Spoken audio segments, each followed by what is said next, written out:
นี่น้องบอลมาหอดเฮือนหอดซ่าแล้วไปแย่ไข่หมดพี่น้องเอ้ยบาทนี่เติมมาให้มากกอันนี้พี่น้องที่เฮือนสแปงนี่ในบนอันน่ะสางเรานี่ป้าโต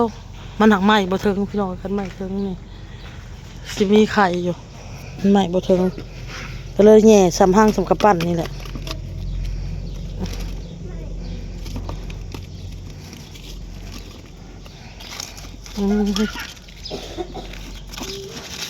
ไข่หมูแดงเขาได้หลายเติบพี่น้องเลยก่อนอื่นเนาะพี่น้องเนาะถ้าผู้ใดลงตลาดตะลีพี่น้องไปซื้อไข่หมูดอกหมูแดงบ่กับอีหยังกิโลโดยพี่น้องโดยกิโลห้ามต่อพี่น้องเพื่อสิได้นี่แสนลำบากพี่น้องเลยเพื่อสิได้หมดกัดหมดครบพี่น้องเลยหมดแดงนี่แล้วก็กิโลกันเพื่อสิขุดได้กับเมื่อยพี่น้องเลย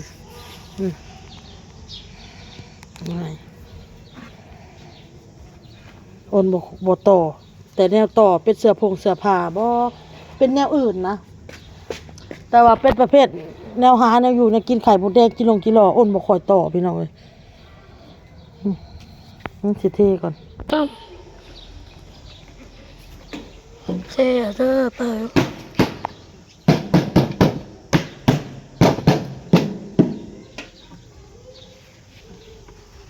ปลาลายแห้งอะไรเนาะ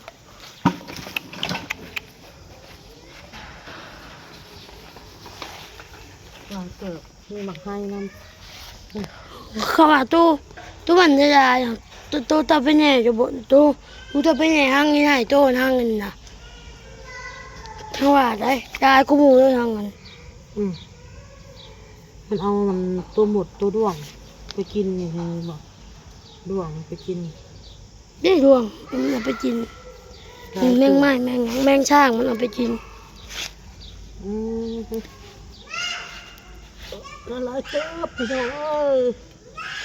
เดี๋ยวสิได้แผลเก่ายังไม่หายมึงดูนี่แผลใหม่มากอีกเลยพี่น้องเบิ่งในคอนี่เบิ่งดูนี่นอนหมดครบได้สิบุญบ่เจ็บหมดแล้วบุมีแป้งเขาไหมบุมีแป้งนี่แล้วแป้ง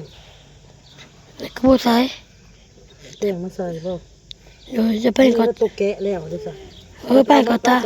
อยู่ไทยแม่เอาตัวมันแกะเด้อเอาตัวแกะดูลูกเด้อดูอยู่ไทยอยู่ในหั่นแหละลูกอยู่ในกระถุงหั่นแหละเอาตัวแกะตัวบอกกันรอจุ่มไว้มันหนาจะไปแหย่เอามันหนาจะไปแหย่เอาใหม่เนาะลายได้ไหมลายได้นี่ก่อนจะมาแบ่งใส่เอาใส่แป้งด้วยพี่น้องเด้อบัดนี้เด้อจะเป็นแบบแป้งเลยเนี่ยตัวตอนไปพอไปถือแป้งไปนำพี่น้องเอ้ยหมดมันจริงมาลุ่มบ่ต้อมถ้าจะฆ่าซาแม่แป้งแม่แป้งนะแม่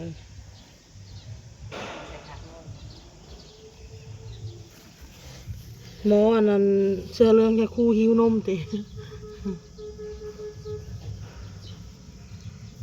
บางหมดบางโตมันกับบ่อยากอันนั้นได้ไหมเสียงแตกดีเจอเสียงมันเป็นไปพุทธและขนาดเสียง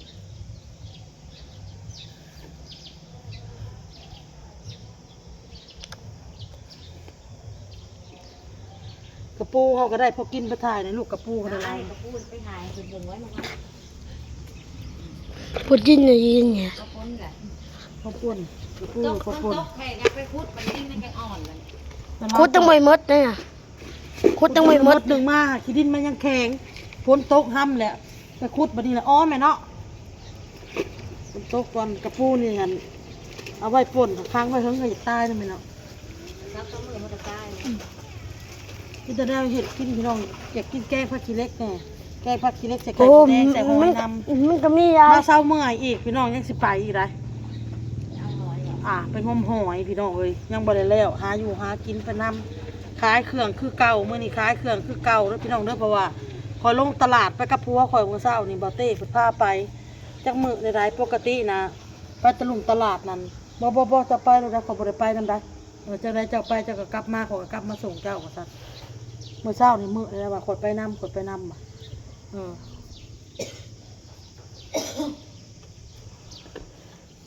ตลาดแล้วก็เผารถได้ไปรถก็สิเผารถว่าซั่นบ่ต้องฝากดอกเสียเงินบ่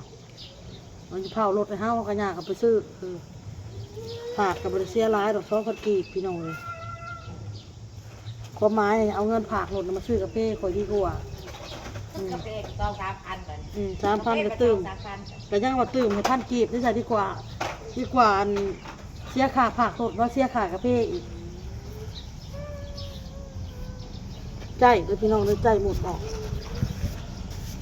นั่งใส่รถพี่น้องจังได๋มันก็กัดข่อยบ่จนบ่มีฮอดป่องเบิ่งในคอนี่บ่บอลถ่ายเห็น FC เบิ่งนี่เห็นอยู่บ่ล่ะลูก เห็นไหมว้า แม่ทั้งหมดน่ะผมหักดึงออกเก็บหมดออกก่อน เบิ่งเพิ่นปามเลยแผลเก่ายังไม่หายแผลใหม่ขึ้นมาอีก เด็กเก่ายังไม่หาย จำได้พี่น้องเอ้ยสู้ชีวิตขนาด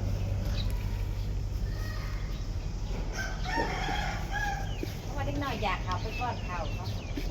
ก็เลยจังนั่งซอยปิ้งประตูแป๊บเดียว ไข่เนี่ยจะเข้าบ่ได้ ไข่เจียวบ่ภาษาจีก็ไข่เจียวตำหูเอาไม่ได้ก่อนกินก่อนบ่ จะได้จะเห็น ซื้อซอยเด้อคันมีคนซื้อสิไปแย่มาขายบัตรนี่พี่น้องเลย คนก็แน่คล้ายสับเมียมประมาณได้เอา กับมีคนซื้อสิไปคุดมาขายพี่น้องบ่ได้คุดมากินแต่ก็สิแบ่งกินแบ่งขายนำ จวยมันถึกจับกับแบ่งกินจวย แต่ว่าคันน่ะมื้อสิได้ขายไข่หมูแดงหรือขายกระปูอะไรแม่นมื้อนั่นน่ะสิพักพี่น้องสิบ่ได้ออกไปขายเครื่อง อยู่บ้านจะได้ขายอะไรได้อดเอ้ย บ่ อยู่บ้านกับผู้นี่ได้ขายแล้วก็ขายตัวละ1,000กีบเด้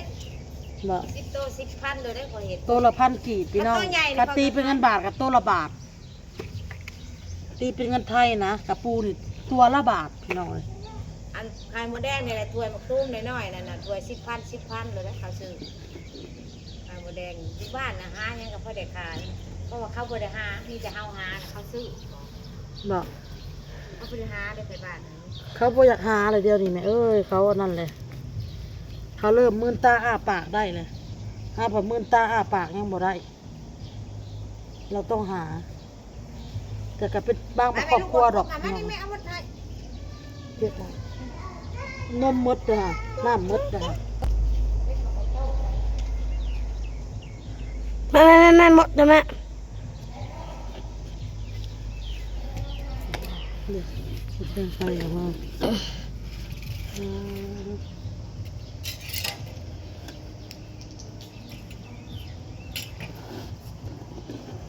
เห็ดบักแห้ง เมื่อยนะพี่น้องเอ้ยเมื่อยนะถ้าไปขุดกระปูตั้งแง่ไข่หมดแดงกระปูเห็นเลยจอกโทรมาเลยมันไง มึงจะยุดน้องไว้มาถอกบ่ เราโทรมากับญาติไม่ได้ไปเราเมื่อยไปหาแง่ไข่หมดไปจะขายของเนี่ยเครื่องซื้อมาแล้วแล้วจังหวะไปแต่เศร้าๆจังหวะใครเนาะตอนบ่ายๆเอามาขายเครื่องขายของเฮา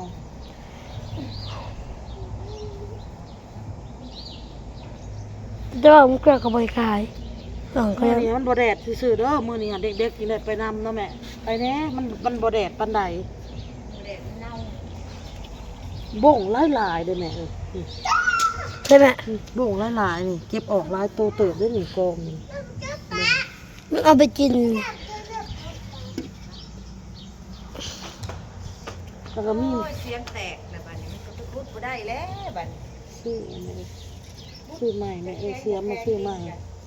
เสียงจนแตก ซื้อใหม่ พี่น้องเอ้ย ก็น้อยผัดข้าวหน้าเฮ็ดออกได้นี่ แม่เทียมต้องกินแตกนะแม่เทียมแตกอ่ะ งัดเอาแล้วไป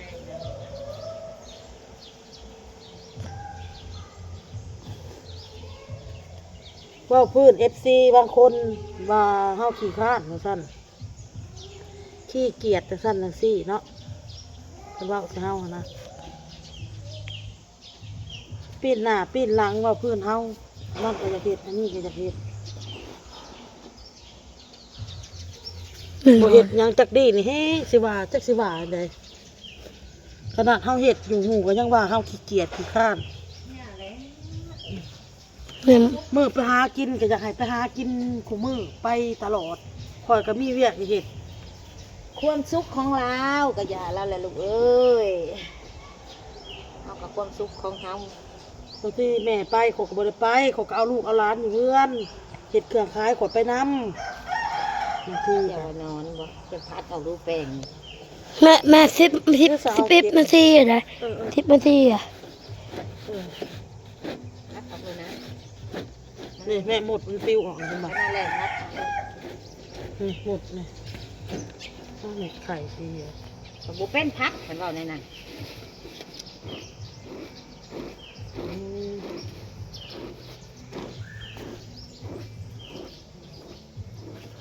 ไม่เท่าใครขี้อะ นี่ไข่เหี้ยอะไรแม่พี่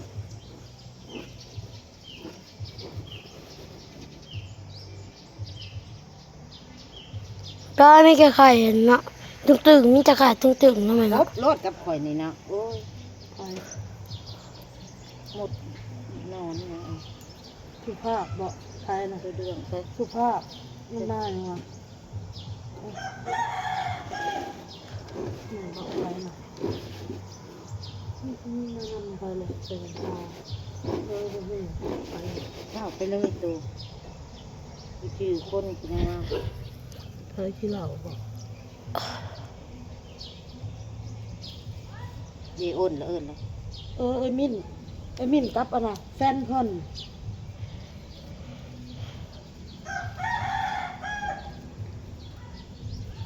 อ้นมาลินพีเดอร์อ้นมาลินพีเดอร์อย่างงี้แล้วบ่ ก็โอนห้องโอน เอิญนั่นใหญ่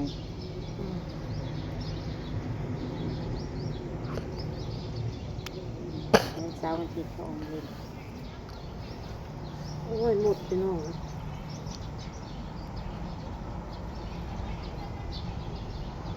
เรามาเล่นนะมาเล่นก็คือโบขอในรถคือจอดนอก เอาปลดคลายประตู จ่ายไปจ่ายมากอะสิหมดก็ได้หมด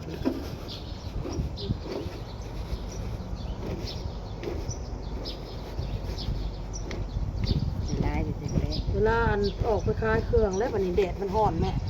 เพื่อออกมันนี่แสบแบบทรมานขนาดเลยพี่น้องเลยแสบพอยหมดกัดหั้นนะ คิดว่าเขาสุด มันสมเลยเวลาเห็ดกินเราเก็บออกมาหมดเลยเนาะส้มสมมันระบบขาดเนี่ยแกงสมขาดมันสม 12นาทีอะแม่ เมซิล่าสรุป 13นาทีจังหวะฮะ13มาซะ13บัดนี้ ไปเลยพี่น้องเลยล่าเลยพี่น้องเด้อพ่อกับคลิปหนาสบายดีพี่น้องบ๊ายบาย